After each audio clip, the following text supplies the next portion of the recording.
आप सभी को मेरा नमस्कार। तो दोस्तों, आज मैं आपके लिए इस वीडियो में गणेश जी भगवान की कहानी लेकर आई हूँ। तो प्रेम से बोलिए गणेश जी भगवान की जय हो। दोस्तों, एक समय की बात है, एक शहर में राधे श्याम नाम का जाना माना रईस रहता था। उसके एक बेटा और एक बेटी के साथ उसका परिवार बहुत सुखी था, मगर उसकी पत्नी सुनैना बहुत ही कंजूस और लालची थी। फिर भी गणेश जी भगवान की इन पर विशेष कृपा बनी हुई थी। उनके यहाँ धन धान्य के भंडार भरे थे। एक दिन राधे श्याम सुनैना से बोला, सुनो, मैं गोदाम तक जाकर आता हूँ, जब तक तुम पूजा की तैयारी कर लो मैं आऊँगा, फिर दोनों साथ मिलकर पूजा करेंगे। और बोला कि सुनो, मोदक शुद्ध देसी घी में ही बनाना। तब वह बोली, आप जाइए, मैं सारी पूजा की तैयारी करके रखूंगी। राधे श्याम के जाते ही वह बोली, अच्छा हुआ चले गए, इनको तो कुछ दिखा ही नहीं देता, इनका बस चले तो पैसों को पानी की तरह बहा दे। देसी घी के मोदक कौन से गणेश जी महाराज देखने आ रहे हैं कि मैं देसी घी के मोदक बना रही हूँ या किसी और के। ऐसा करती हूँ, मोदक की सामग्री में पानी मिलाकर मोदक बना देती हूँ, ऊपर से शुद्ध देसी घी के हाथ लगा दूंगी। इससे गणेश जी महाराज और पति देव भी खुश हो जाएंगे। इधर गणेश जी महाराज ने सोचा, ये औरत पानी के मोदक बना रही है मेरे लिए। गणेश जी महाराज ने सोचा, ये सब इसके पति की आस्था से मैंने इनको दिया है। वह मेरा परम भक्त है, इसलिए मैं उसकी सारी इच्छाएं पूर्ण करता हूँ। अब मैं कुछ ऐसा करता हूँ कि यह स्त्री शुद्ध देसी घी के मोदक बनाकर मुझे खुद अपने हाथों से खिलाएगी। गणेश जी महाराज एक साधु का वेश बदलकर सुनैना के घर के दरवाजे पर पहुँचे और बोले, भिक्षा दो बेटी। तब सुनैना बोली, जाओ बाबा, कहीं और से जाओ बेटी, दान धर्म करने से दान और धन हमेशा बढ़ता है, दान करो। तब सुनैना बोली, मेरे यहाँ कोई सरकारी खजाना नहीं खुला, जाओ यहाँ से। गणेश जी महाराज उसकी कंजूसी को देखकर नाराज होकर वहाँ से चले गए।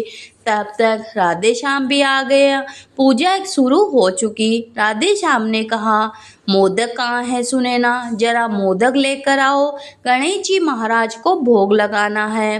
तब सुनैना अभी कहती है, अभी लाती हूँ, देखो मैंने आधा कटनर देसी घी डाला है। वहीं पूजा अभी खत्म भी नहीं हुई थी, राधे श्याम बेहोश होकर गिर पड़ा। सुनैना घबराकर बोली, अरे ये क्या हो गया, इन्हें गणेश जी महाराज की रक्षा करना।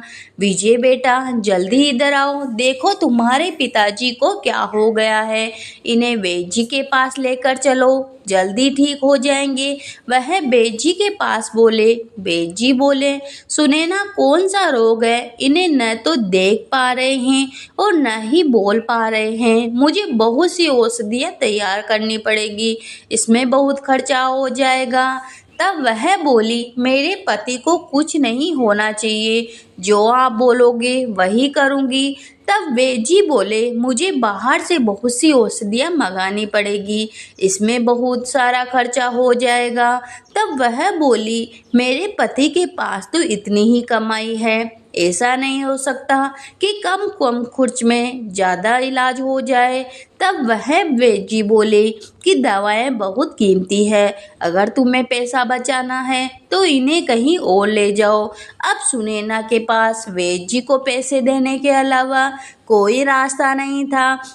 तब विजय बेटे ने उनको 20,000 रुपये दिए। इलाज शुरू हुआ। 10 दिन बीत गए, लेकिन कभी कोई आराम नहीं आया। रात के समय सुनैना ने अपने घर में कुछ अजीब सी आवाज़ें सुनी।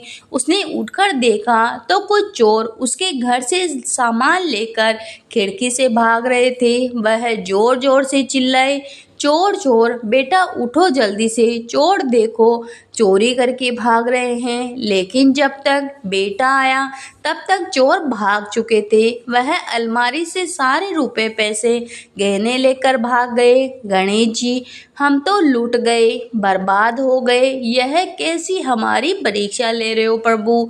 सुनैना की बेटी राधिका बोली। माँ, सुबह रिपोर्ट लिखवानी पड़ेगी, मगर अभी चिल्लाने से पिताजी की सेहत को नुकसान हो सकता है, इसलिए उनके पास चलो। राधे श्याम जी की आंखों से पानी निकल रहा था, लेकिन वह तो नहीं देख पा रहे थे और न ही सुन पा रहे थे, बोल पा रहे थे। सुबह राधे श्याम के घर में चोरी की खबर पूरे शहर में फैल गई। थोड़ी देर बाद राधिका के ससुराल वाले भी आदम के और बोले, सुना है आपके घर में बहुत बड़ी चोरी हुई है। आपने सही सुना, कमबख्त सब कुछ ले गए, कुछ भी नहीं छोड़ा। राधिका के ससुर बोले, अगर ऐसी बात है तो मैं अपने बेटे का रिश्ता राधिका से तोड़ता हूँ। अरे जब कुछ बचा ही नहीं है तो तुम लोग दहेज कैसे दोगे? मैं अपनी बेटे की शादी अपनी बराबरी के वालों से करूँगा, जो अच्छा दान दहेज दे सके। ऐसी डिग्री नहीं ली मेरे बेटे ने, मैंने भी पैसा लगाया है। ये क्या हो रहा है? सुनैना को कुछ नहीं समझ में आ रहा था। अभी कुछ दिन पहले तो सब कुछ ठीक था। वह रोती हुई अपने नसीब को कोसने लगी। 2 महीने बीत गए। सुनैना के घर में भूखे मरने की नौबत आ गई। विजय अपनी माँ से कहता है, माँ मैं घर छोड़कर जा रहा हूँ, आखिर कब तक पानी पी पी कर जिंदा रहूँगा? 3 दिन से घर में खाना नहीं बना, कुछ काम मिल गया तो वापस आ जाऊँगा, वरना मेरा इंतजार मत करना। आज सुनैना खुद को बहुत लाचार और अकेला महसूस कर रही थी। गणेश जी महाराज आज उसका साथ नहीं दे रहे थे। उसे याद आया किस किस तरह राधे श्याम शुद्ध देसी घी के मोदक बनाकर गणेश जी महाराज को भोग लगाया करते थे। सुनैना को ये सब बात याद आ गई। सुनैना गणेश जी महाराज के सामने जाकर रोने लगी और बोली, हे गणेश जी महाराज, मेरे घर में दूध घी के भंडार भरा हुआ करते थे, मगर आज मेरे घर में खाने की कोर भी नसीब नहीं है। बेटी 4 दिन से बिस्तर पर बीमार पड़ी है, बेटा घर छोड़कर चला गया है, और यह तो दिन रात तुम्हारी आराधना पूजा पाठ करते थे, फिर किस कर्म की सजा दी है तुम पर हमें? गणेश जी महाराज की तेज रोशनी प्रकट होती है और बोले, सुनैना तुम्हारे कर्मों की सजा? मेरे कर्मों की सजा प्रभु? वो कैसे? क्या भूल गई? मैंने तुम्हारे पति की पूजा पाठ और सच्ची भक्ति भावना को देखकर खुश होकर तुम्हें इतनी धन संपत्ति दी, लेकिन तुमने मेरे ही मनपसंद मोदक में पानी मिलावट करके घी का नाम दिया, इसलिए मैं नाराज होकर तुमसे वो सब कुछ वापस छीन लिया। इतनी कंजूस स्त्री मेरी भक्त नहीं हो सकती। तब गणेश जी महाराज आपने मेरी आंखों पर बंदी लालच की पट्टी खोल दी। अब मैं कभी कंजूसी नहीं करूंगी और अपने हाथों से खुद देसी घी के मोदक बनाकर आपको भोग लगाऊंगी। मुझे माफ़ कर दीजिए प्रभु, अब ऐसी गलती दोबारा कभी नहीं होगी। ठीक है सुनैना, मैं अपने प्रिय भक्त को और ज़्यादा कष्ट में नहीं देख सकता, और तुम्हारी कंजूसी की सज़ा तुम्हें पहले ही मिल चुकी है। अब उसके कमरे में जाकर देखो, ठीक हो गया है। सुनैना ने गणेश जी महाराज को सत प्रणाम किया और दौड़ी हुई कमरे में गई।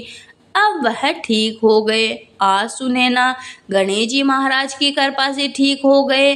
अरे विजय बेटा, तुम भी आ गए? हाँ माँ, मुझे काम मिल गया, और काम भी राधिका के ससुर ने दिलवाया है। आज वो रास्ते में मिले, उन्हें अपनी गलती पर बहुत पछतावा हुआ। अब राधिका की शादी नितिन के साथ ही होगी।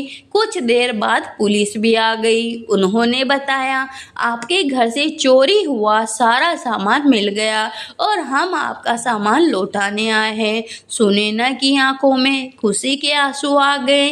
गणेश जी महाराज अब 1-2 नहीं बल्कि पूरे 1.25 मन से देसी घी के मोदक बनाकर आपको भोग लगाऊंगी। हे गणेश जी महाराज, जैसी उन पर कृपा करी वैसी आपकी कहानी सुनने वाले हुकारा भरने वाले सभी की मनोकामना पूरी करना, सभी पे अपना आशीर्वाद बनाए रखना। तो प्रेम से बोलिए गणेश जी महाराज की जय हो।